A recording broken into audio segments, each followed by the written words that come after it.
بسم اللہ الرحمن الرحیم۔ السلام علیکم ورحمۃ اللہ وبرکاتہ۔ کیا واقعی اسلام میں مرد کو یہ اختیار دیا گیا ہے کہ وہ عورت کو مارے، یا صرف ایک بہت بڑی غلط فہمی ہے؟ آج ہم سورۃ النساء کے رکوع نمبر 6 میں ایک ایسے حساس موضوع کو ضرور سمجھیں گے جسے اکثر لوگ غلط سمجھتے ہیں اور غلط بھی پیش کرتے ہیں۔ اس رکوع میں ہم جانیں گے کہ مرد کی قوامیت کا اصل میں کیا مطلب ہے، مرد کو حاکم کیوں بنایا گیا ہے، جیسے پیچھے بھی گزر چکا للرجال علیہن درجہ، مردوں کو درجہ ہے عورتوں کے اوپر، اور پھر عورتوں کو بھی یہ چاہیے کہ وہ یہ نہ کریں لا تتمنوا ما فضل اللہ، کہ مرد بننے کی کوشش نہ کریں یا مردوں جیسے کام کرنے کی کوشش نہ کریں۔ اور پھر بیوی کی نافرمانی کی صورت میں اسلام کا کیا طریقہ کار ہے، اور وہ آیت جس میں کہا گیا ہے کہ عورت کو کب مارنا ہے۔ یاد رکھیں یہ وہ مقام ہے جہاں غلط سمجھ یا پورے دین کا تصور بدل سکتی ہے۔ تو یہی وجہ ہے کہ ہماری یہ زبردست سیریز بغیر گرامر کے سمجھیں آپ کے لیے بڑا سنہری موقع ہے۔ الحمدللہ ہم پہلے 30واں پارہ مکمل کر چکے ہیں لفظ بلفظ ترجمہ کے ساتھ، اور پھر سورۃ البقرہ، سورۃ آل عمران اور سورۃ النساء بھی ہم انشاءاللہ پڑھ رہے ہیں۔ اس کے علاوہ باقی جو بڑی صورتیں ہیں، الرحمن، الواقعہ، المزمل، سجدہ اور سورۃ المزمل، ان کو بھی آپ اگر آسان انداز میں سمجھنا چاہتے ہیں وہ بھی موجود ہیں، اور اگر آپ ممبرشپ جوائن کرنا چاہیں تو وہ بھی کر سکتے ہیں۔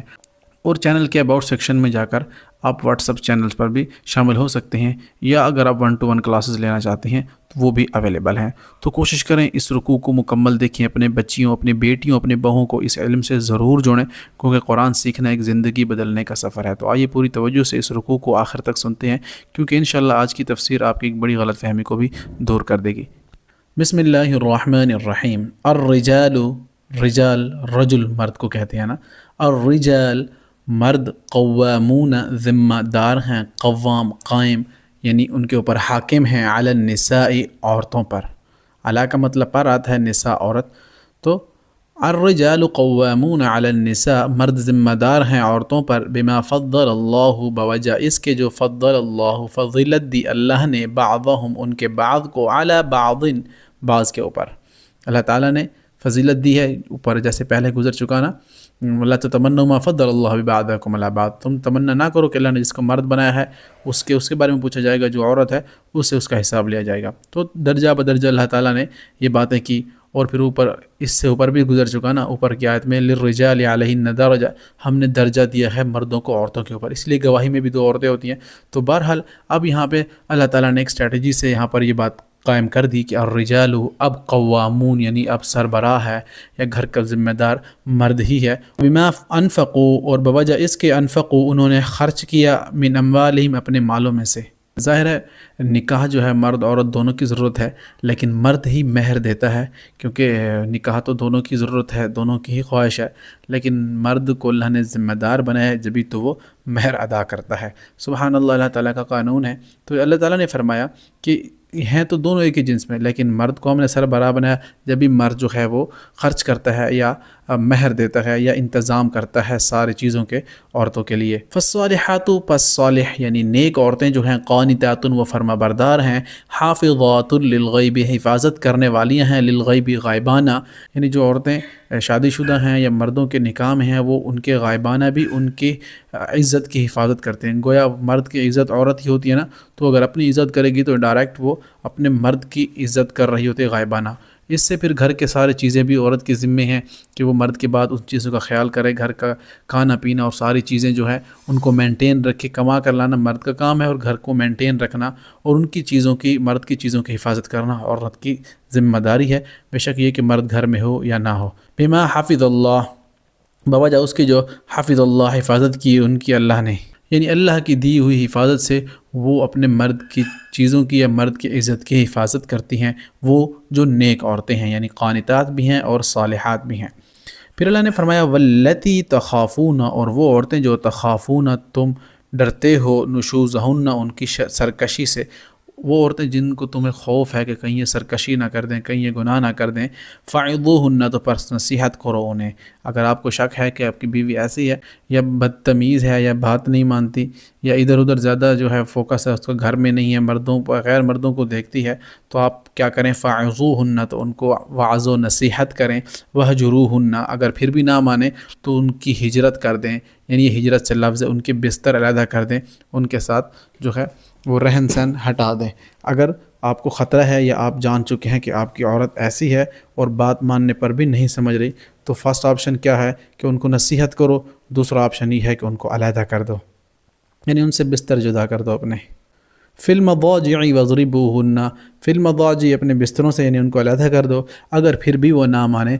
وضربوہن پھر مارو انہیں۔ اب دیکھیں کہاں آخر حصے میں آ کر اگر آپ کی وہ بات نہیں مان رہی، آپ نے اس کو دیکھا بھی ہے، اس کو کئی دفعہ منع بھی کیا ہے، اس کے باوجود بھی انہیں جائز فائدہ اٹھا رہی ہے، تو پھر اجازت ہے کہ اس کو ماریں۔ یہ نہیں ہے کہ اس کی پرانی باتیں یاد کروا کر بار بار اس کو ماریں، نہیں، جب توبہ طائب ہو چکی اس کے بعد اگر کوئی غلطی سرزد کر رہی ہے تو بار بار کر رہی ہے، آپ نے اس کو بستر سے بھی علیحدہ کیا، اس کو سمجھایا بھی صحیح، اور پھر اگر نہیں سمجھی تو پھر آپ کا حق ہے کہ آپ اس کو ماریں۔ تو رسول اللہ صلی اللہ علیہ وسلم کی حدیث ہے کہ منہ پر نہیں مارنا چاہیے۔ باقی جو ہے کسی طریقے سے جو ہے آپ اگر اس کو راہ راست پر لانا چاہیں تو وہ گنجائش ہے، بشرط یہ کہ تم بھی اس کے حقوق پورے کے پورے ادا کرو۔ فَإِن پھر اگر اطعنکم وہ اطاعت کریں تمہاری، فلا تبغوا تو نہ تم تلاش کرو علیہن ان پر سبیلا کوئی راستہ، پھر تم کوئی اور راستہ نہ ڈھونڈو، بس پھر ان کے ساتھ ہی رہو اگر وہ مان جائیں تمہاری اطاعت پر اتر آئیں۔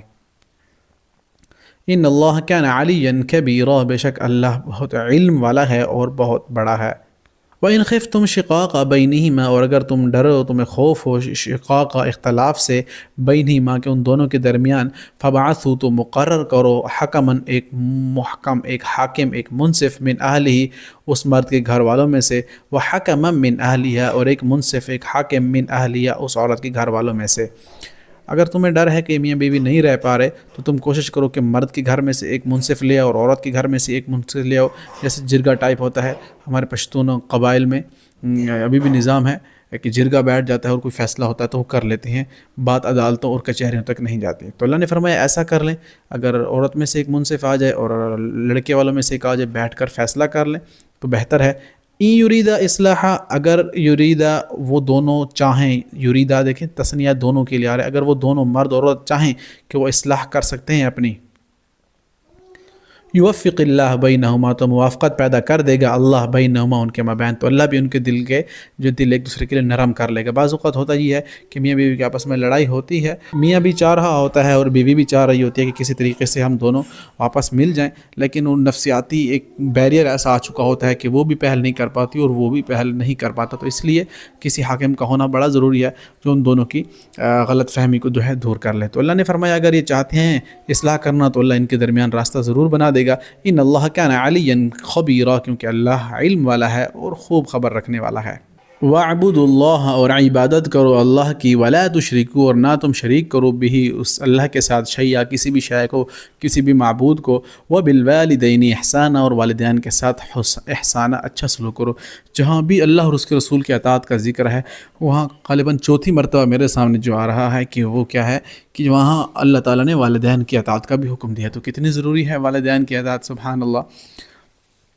وبالوالدین احسانا اور احسان کریں والدین کے ساتھ، وبذی القربہ اور ساتھ قرابت داروں کے، یعنی آپ کے جو قریبی رشتہ دار ہیں ان کے ساتھ بھی احسان حسن سلوک کرو، والیتامہ اور یتیموں کے ساتھ، والمساکین اور مسکینوں کے ساتھ، والجار ذی القربہ اور پڑوسی کے ساتھ، ذی القربہ قرابت دار کے، یعنی کوئی رشتہ دار ہے اس کی بھی عزت کرو، اس کا بھی احترام کرو، اگر کوئی رشتہ دار پڑوسی ہے اس کی تو بہت زیادہ کرو۔ دیکھیں اللہ تعالیٰ نے کتنے حقوق بیان کی ہیں پڑوسیوں کے بھی اور رشتہ داروں کے بھی، اور جو 2-3 گھر چھوڑ کر پھر بھی پڑوسی ہے اس کا بھی، بلکہ آپ اگر آگے دیکھیں گے تو آپ اور حیران رہ جائیں گے۔ اللہ نے فرمایا والجار الجنوبی اور پڑوسی الجنوبی جو اجنبی ہو، جنبی یعنی اس کو آپ جانتے ہی نہ ہو لیکن آپ کا پڑوسی ہے وہ، آپ پھر بھی اس کے ساتھ اچھا سلوک کریں، اس کے ساتھ صلہ رحمی کریں، لین دین میں اس کے ساتھ آپ اچھے رہیں۔ اب یہاں بھی اللہ نہیں رکے، اللہ نے آگے فرمایا والصاحب بالجنب اور جو تمہارے ساتھ بیٹھا ہو، جو تمہارے ساتھ کھڑا ہو، کسی بھی موقع پر جو تمہارے ساتھ ہو اس کے ساتھ بھی تم اچھا سلوک کرو، اچھی بات کہہ دو، اس سے کچھ ایسا دے دو یا اس سے کچھ ایسا شیئر کر دو جس سے اس کا دل خوش ہو جائے۔ آگے اللہ نے فرمایا وابن السبیل، ابن سبیل سے مراد مسافر اور راہگیر، سبحان اللہ، راہگیر جس کے ساتھ آپ ٹریولنگ کر رہے ہیں، جس کے ساتھ آ جا رہے ہیں، جس کے ساتھ آپ بیٹھ رہے ہیں، جس کے ساتھ آپ سفر میں ہیں، چاہے وہ ٹرین کا ہے، چاہے وہ جہاز کا ہے، چاہے وہ کوئی عام سفر ہے ٹرانسپورٹ کا، اس کے ساتھ بھی آپ حسن سلوک کریں، اس کے اچھی بات چیت کریں، اس کے ساتھ کھانا شیئر کریں. جتنا آپ کو اس سے فائدہ ہوگا، ایک تو سوشل سکل جو ہے وہ بلڈ ہوں گے آپ کے، دوسرا جو ہے وہ آپ لوگوں سے جو ہے آپ لوگوں کے رویے کو جانچنا شروع کر دیں گے. یعنی اسلام کتنے سوشل سکل کی طرف آپ کو راغب کر رہا ہے کہ انسانوں کے ساتھ بھی حسن سلوک بہت زیادہ ضروری ہے. تو کہاں والدین کے ساتھ، پھر رشتہ دار، پھر دور کے، پھر قریب کے، پھر پڑوسی، اور پھر جو ہے نا یتیم ہو گئے، اور پھر قریب کے پڑوسی، دور کے پڑوسی، کوئی آپ کے ساتھ کہیں کوئی بیٹھا ہوا ہے وہ، کوئی لیٹا ہوا ہے وہ، یا کوئی آپ کے ساتھ کیا ہے کہ راگیر ہے، سفر کرنے والا ہے، اس کے ساتھ بھی آپ اچھا سلوک کریں. وما ملکت ایمانکم، اور جن کے ملکت مالک ہوئے ایمانکم، تمہارے دائیں ہاتھ گویا تمہارے غلام، باندیاں جو بھی ہیں نا، تمہارے محتاط ہیں، تمہارے کلیگ ہیں، تمہارے نیچے کام کرنے والے جو لوگ ہیں، ان کے ساتھ بھی تم اچھا سلوک، حسن سلوک کرو. پھر دیکھو اپنے رزق میں برکت اور اپنے مال میں برکت. سبحان اللہ. ان اللہ، بے شک اللہ، لا یحب، نہیں محبت کرتا، پسند کرتا، من کان، اسے جو کان ہے وہ، من اسے جو کان ہو، مختالا فخورا، خود پسند، فخورا فخر کرنے والا. اللہ اکبر. اللہ اسے پسند نہیں کرتا جو سیلفش ہو، جو بڑا تکبر والا ہو، بڑا عقل والا ہو، نہ کسی کو ہاتھ ملاتا ہو. کوئی اس کو ملنے آئے تو اگلا گلے ملنے چاہ رہا ہے جناب، یہ 4 انگلیاں نکال کے اس کو ہاتھ ملا دیتا ہے، تو یہ تکبر ہے. تکبر کسی کو زیب نہیں دیتا، کیونکہ تکبر اللہ کی چادر ہے. تو بہر اللہ نے فرمایا اللہ کسی شیخی کرنے والے کو اور خود پسند کو اور سیلفش کو پسند نہیں کرتا. الذین یبخلون، وہ لوگ جو یبخلون، بخل کرتے ہیں، یعنی یہ بخیل لوگ ہیں، جمع کر کے رکھتے ہیں مال کو بھی، اپنے اچھے جملے بھی کسی کو نہیں دیتے، کسی سے بات نہیں کرتے اچھے طریقے سے. ویأمرون الناس، اور اوپر سے وہ حکم دیتے ہیں الناس، انسانوں کو، بالبخل، بخل کا کہ چھوڑو، کیوں ضائع کرتے ہو، کیا ہے، کیوں پیسے ضائع کرتے ہو، چھوڑو، بچا کے رکھو، کام آئیں گے، یہ وہ. یعنی اس طرح کا جو بخل کرتے ہیں، اور خود تو کرتے ہیں اور دوسروں کو بھی کہتے ہیں کہ بخل کرو. وَيَكْتُمُونَ، اور وہ چھپاتے ہیں، مَا آتَاهُمُ اللَّهُ مِنْ فَضْلِ، اس کو جو آتاہ دیا اللہ نے انہیں، من فضل، اپنا فضل، یعنی انہیں اللہ نے کچھ دیا بھی ہے، ان کے اوپر ظاہر نہیں ہوتا. ان کے پاس مال دولت سب کچھ ہے، لیکن اس کے باوجود بھی سوٹ اور کپڑے ایسے پہنے ہوئے ہیں جیسے کوئی فقیر ہو یا کوئی خاکروب ہو. اپنے آپ کو گندی حالت میں ہر وقت رکھنا، ہر چیز ہونے کے باوجود بھی. یہ وہ لوگ ہیں جو بخیل ہیں. اللہ نے فرمایا وَأَعْتَدْنَا لِلْكَافِرِينَ، اور ہم نے تیار کر رکھا ہے الکافرین، کافروں کے لیے، عذابا مہینا، اہانت یا مہین یعنی رسوا کرنے والا عذاب. والذین ینفقون، وہ جو خرچ کرتے ہیں، اموالہم، اپنے مالوں کو، ریا الناس، ریاکاری کے لیے، دکھانے کے لیے لوگوں کو، ولا یؤمنون، اور نہیں ایمان رکھتے، باللہ، اللہ پر، ولا بالیوم الاخر، اور نہ ہی آخری دن پر. مال خرچ کرتے ہیں، لوگوں کو دکھاوے لے کرتے ہیں کہ لوگ واہ واہ کہیں. تو اللہ نے فرمایا یہ تو پھر ان کے لیے ہو جائے گا، قیامت میں ان کا کوئی حصہ نہیں ہوگا. اور جو ایمان نہیں لاتے اللہ پر اور آخرت پر، ومن، اور جو کوئی، یکون الشیطان، ہو شیطان، لہو، اس کا، قرینہ، ساتھی، فساء قرینہ، تو کتنا ہی برا ساتھی ہے. تو وہ جس کا شیطان ساتھی بن گیا، تو اللہ اکبر، اللہ نے فرمایا کتنا ہی برا ساتھی ہے اس کا، جو اس کو جہنم میں لے کر جائے گا.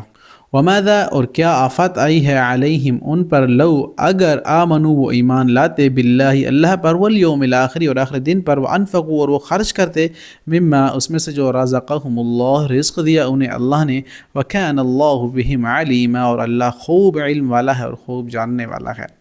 ان اللہ، بے شک اللہ، لا یظلم، نہیں ظلم کرتا، مثقال، برابر، ذرہ، ذرے کے، وَإِنْ، اور اگر، تکو، ہو، حسنۃ، ایک نیکی، یضاعفها، تو وہ دگنا کر دے گا اسے، یضاعفها یعنی زیادہ کر دینا. ضعیف ہوتا ہے نا، ہم کہتے ہیں ضعیف العمر ہے، بڑی عمر کا ہے، یعنی زیادہ کر دے گا اللہ اس کے نیکی کو. وَيُؤْتِ، اور وہ دے گا، من لدنہ، اپنے پاس سے اسے، اجرا عظیما، اجر بہت بڑا. جو بھی اللہ کے لیے ذرہ برابر بھی نیکی کرے گا اپنے لیے اور اللہ کے راستے میں دے گا، تو اللہ قیامت کے دن اسے اس نیکی کو دگنا کر کے اس کے سامنے رکھے گا. سبحان اللہ. فَكَيْفَ إِذَا جِئْنَا، پھر کیا ہوگا، اذا جئنا، جب لائیں گے ہم، جئنا، لانا یعنی، من کل امت، ہر امت میں سے، بشہید، ایک گواہ کو، وجئنا، اور لائیں گے ہم، بکا، آپ کو، اے نبی صلی اللہ علیہ وسلم، علی ہؤلاء، ان سب پر، شہیدہ، گواہ. تو کیا حال ہوگا ان کا کہ جب ہم سب امت میں سے ایک ایک نبی، جس کی جو امت ہوگی ان کو لایا جائے گا، اور ان کے سامنے ان کے امتیوں کو لایا جائے گا، اور اے نبی جی آپ کو ہم لائیں گے ان کے سامنے، ان کے مخالف آپ ان کی گواہی دیں گے کہ کس نے آپ کی سنت کے اوپر عمل کیا اور کس نے آپ کے احکام کو نظر انداز کر دیا تھا. تو یہ بھی ایک بہت بڑا سبق ہے ہمارے لیے کہ ہمیں اچھے کام کرنے چاہیے، رسول اللہ صلی اللہ علیہ وسلم کی سنت پر عمل کرنا چاہیے، 100% فالو کرنا چاہیے اللہ اور اس کے رسول کو۔ جب ہی اللہ تعالیٰ رسول اللہ صلی اللہ علیہ وسلم کو سامنے لائیں گے تو آپ صلی اللہ علیہ وسلم گواہی دیں گے کہ بے شک یہ وہ لوگ ہیں جنہوں نے میری اتباع کی۔ قرآن میں بار بار ہے اطیعوا اللہ واطیعوا الرسول، اللہ اور اس کے رسول کی اطاعت کرو۔ تو اللہ اور اس کے رسول کے اطاعت میں ہی حدیث میں بھی ہے نا، من اطاعنی فقد اطاع اللہ، جس نے میری اطاعت کی اس نے اللہ کی اطاعت کی، من عصانی فقد عصى اللہ، جس نے میری نافرمانی کی اس نے اللہ کی نافرمانی کی۔ اللہ اکبر۔ تو دیکھیں کس قدر تاکید ہے، ہمیں قرآن و سنت کو 100% فالو کرنا چاہیے۔ یومئذ، جس دن، یود الذین، ود چانا، الذین، وہ جنہوں نے، اور چاہیں گے وہ جنہوں نے، کفروا، کفر کیا، وعصوا الرسول، اور انہوں نے عصیان یعنی نافرمانی کی رسول کی، لو تسوا، کہ کاش وہ برابر کر دی جائے، بہم الارض، ارض یعنی زمین ان پر، ارتھ۔ وہ لوگ جنہوں نے کفر کیا تو قیامت کے دن وہ چاہیں گے کہ کاش ان کو کیا کر دیا جائے، تو سوا بہم الارض، برابر کر دی جائے یعنی دھسا دیا جائے زمین کے برابر ان کو، ولا یکتمون اللہ حدیثا، اور نہ وہ چھپا سکیں گے اللہ سے حدیثا، کوئی بھی بات، کوئی بھی حدیث، حدیث سے مراد کوئی بھی بات۔ رسول اللہ صلی اللہ علیہ وسلم کی احادیث ہمارے تک پہنچتی ہیں تو رسول اللہ کی باتیں ہوتی ہیں، قولی ہیں، فعلی ہیں، کسی بھی قسم کی ہیں، تو حدیث بات کو کہتے ہیں۔ قرآن میں ایک اور مقام پر ہے، ومن اصدق من اللہ حدیثا، اللہ سے زیادہ سچ بات کس کی ہو سکتی ہے؟ سبحان اللہ۔ تو کیا مطلب ہوا کہ وہ لوگ قیامت کے دن لائے جائیں گے اور وہ دیکھیں گے جب ان کے اعمال نامے ان کے سامنے ہوں گے اور انہوں نے فرمانی کی ہوگی تو وہ کہیں گے کاش کہ ہمیں زمین کے ساتھ برابر کر دیا جائے، ہمیں دھسا دیا جائے زمین میں، لیکن اس وقت جو ہے نا وہ جتنا بھی اپنے آپ کو کریں وہ اعمال اپنے نہیں چھپا پائیں گے، اللہ تعالیٰ ان کے اعمال ان کے سامنے اس وقت آویزاں کر دے گا۔ اللہ سے دعا ہے کہ اللہ تعالیٰ ہمیں نیک اعمال کرنے کی توفیق عطا فرمائے اور رسول اللہ صلی اللہ علیہ وسلم کی سچی اور صحیح معنوں میں اتباع کرنے کی بھی توفیق عطا فرمائے۔ وما علینا الا البلاغ۔